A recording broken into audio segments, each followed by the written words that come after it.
son nom ne dit sûrement rien aux plus jeunes mais sa mort, il y a désormais 30 ans, a choqué toute la France, lorsque le 19 février 1993, Étienne Moujotte, le patron de TF1, confirme la mort de Patrick Roy d'un cancer du pancréas à seulement 40 ans, 18 millions de téléspectateurs s'effondrent.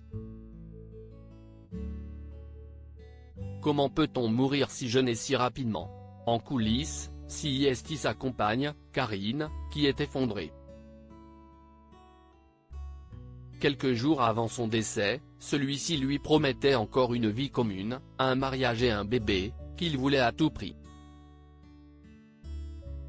Des projets finalement balayés par un cancer sournois, qui avait eu du mal à être détecté. Depuis plusieurs années, Patrick Roy souffrait du dos, mais lorsque les médecins ont réalisé que sa forte douleur venait en réalité d'une tumeur au pancréas, un cancer très difficile à soigner, il était trop tard.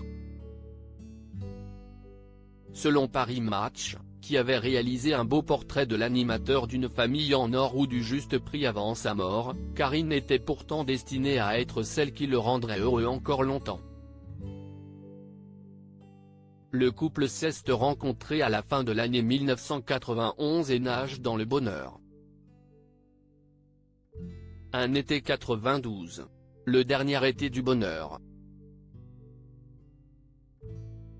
La joie des corps et des cœurs dans une piscine au-dessus de Pamplonne.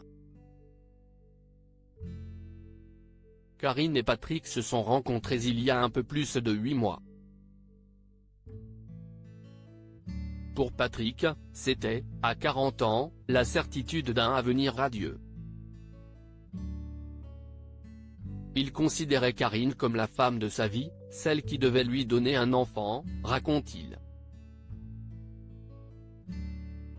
Un bébé en ligne de mire si la maladie commence à s'inviter cet été-là, le présentateur, ami de Jean-Pierre Foucault, ne lâchera pas l'idée de ce désir d'enfant.